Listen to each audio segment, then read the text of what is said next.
ઓમ નમો નારાયણ. હું અરુણાબેન પી ગોસ્વામી સુરતથી તમારું સ્વાગત કરું છું ઓરુસ કિચનમાં. તો આજે આપણે બનાવશું ગલકા અને મગની દાળનું શાક.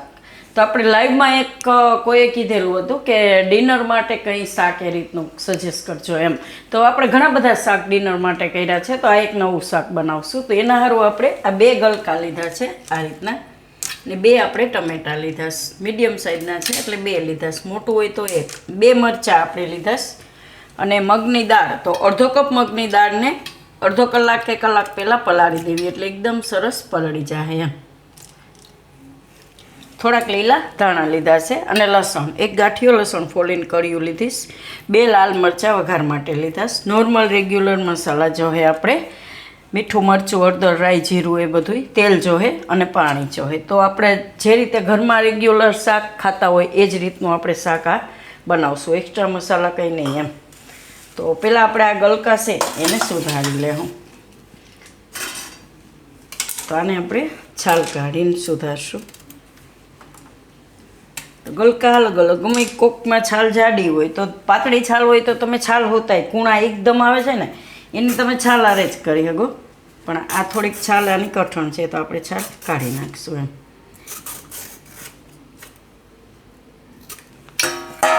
ગલકા આપણે છાલ કાઢી લીધી છે, તો હવે એને સુધારી લઉં આ રીતના.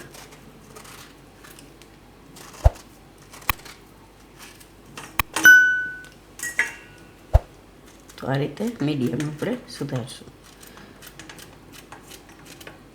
તો ગલકા આપણે આ રીતે બધાય સુધારી લીધા છે. તો પહેલાં હવે તેલ ગરમ મૂકી દેવું. તો આપણે કઢાઈ લીધી છે, ગેસ ચાલુ કરશું, આમાં આપણે તેલ નાખીશું.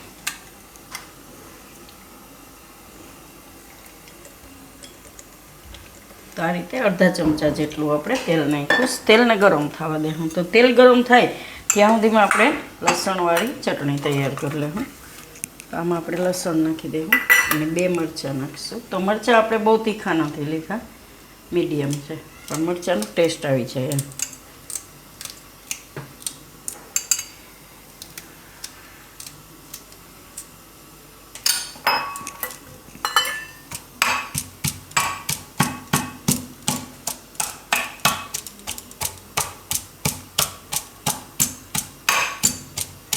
થોડુંક આ રીતે એને વાટીને પછી એમાં આપણે લાલ મરચું નાખીએ.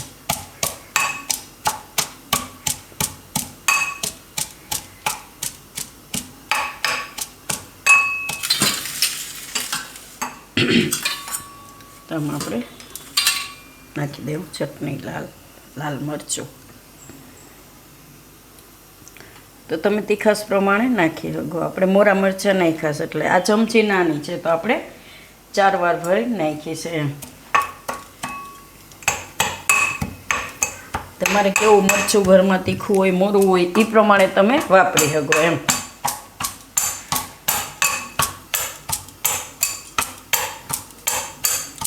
આ રીતે ઝીણું વાટી લેવું. તો આને આ રીતનો આપણે મસાલો તૈયાર કરી દેવાનો. તેલ હવે ગરમ થઈ ગયું છે આપણું, તો એમાં આપણે નાખીશું થોડીક રાઈ અને જીરું.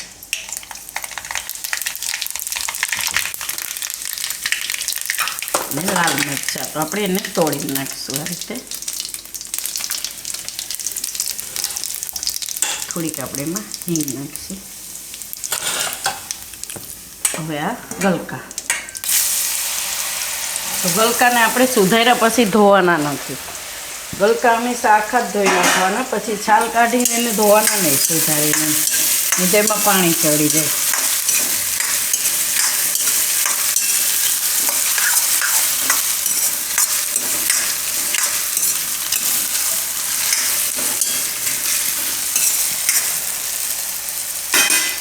હળદર નાખી દેવું થોડીક, થોડુંક ધાણા જીરું.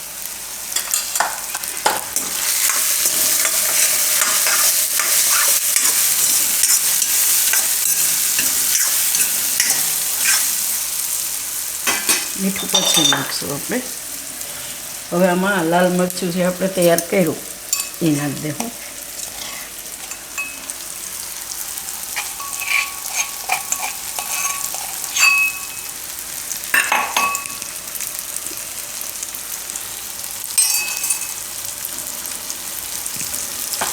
ગેસ ધીમો કરશું. થોડીક વાર આમાં આ રીતે રહેવા દેવું એટલે પોચું થઈ જાય ને હરખું મિક્સ થઈ જાય એમ. તો ત્યાં સુધીમાં આપણે દાળમાંથી પાણી કાઢી નાખીશું.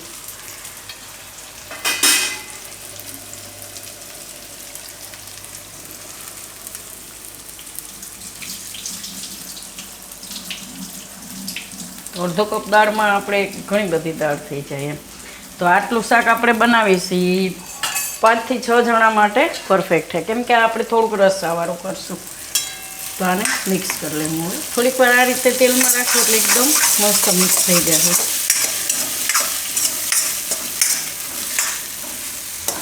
આમાં દાળ નાખી દઈએ આપણે.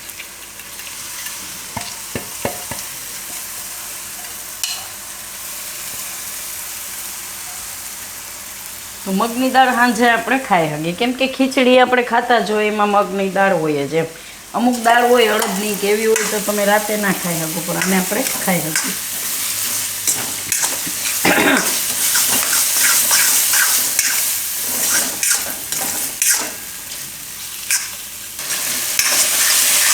તો આમાં આપણે મીઠું નાખી દઈએ સ્વાદ પ્રમાણે.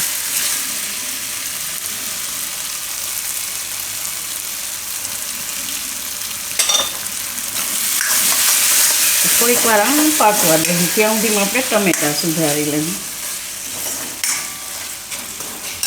સાઈડમાં આપણે થોડુંક ગરમ પાણી મૂકી દઈએ.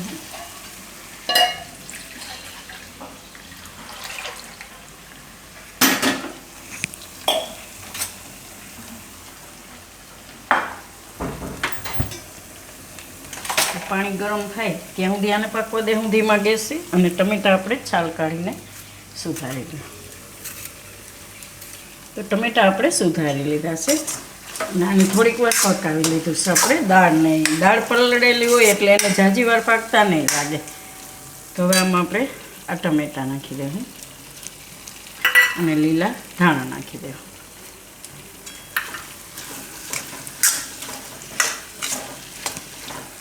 તો ટમેટાં નાખીને થોડી વાર રહેવા દે. હું આને ફેરવી લે હું થોડીક વાર.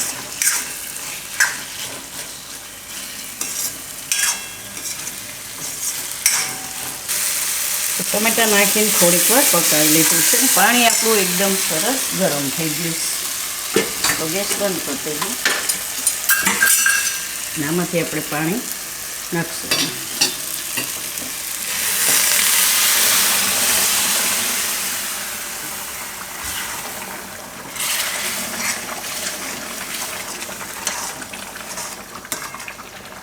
થોડુંક નાખશું હજી, કેમ કે આ પાકશે એટલે થોડુંક ઘાટું થાય. દાળ છે એટલે થોડુંક આપણે એને રસબસતું બનાવવાનું છે.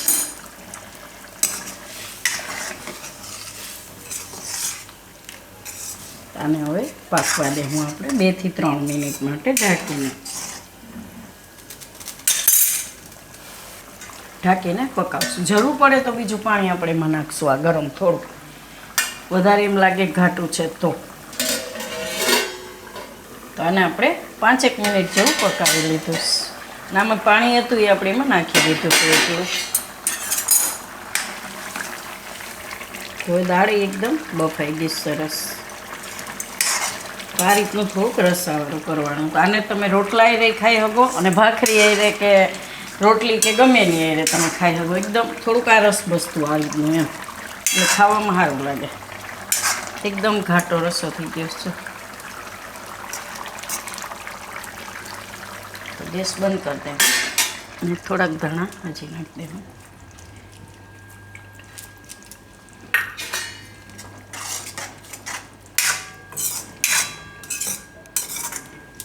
તો એને નીચે ઉતારી લેવું. અહીંયા એકદમ મસ્ત ટેસ્ટમાં લાગશે. જેને ગલકા નહીં ભાવતા હોય ને એ આ શાક ખાશે. આને આપણે કાઢી લેવું.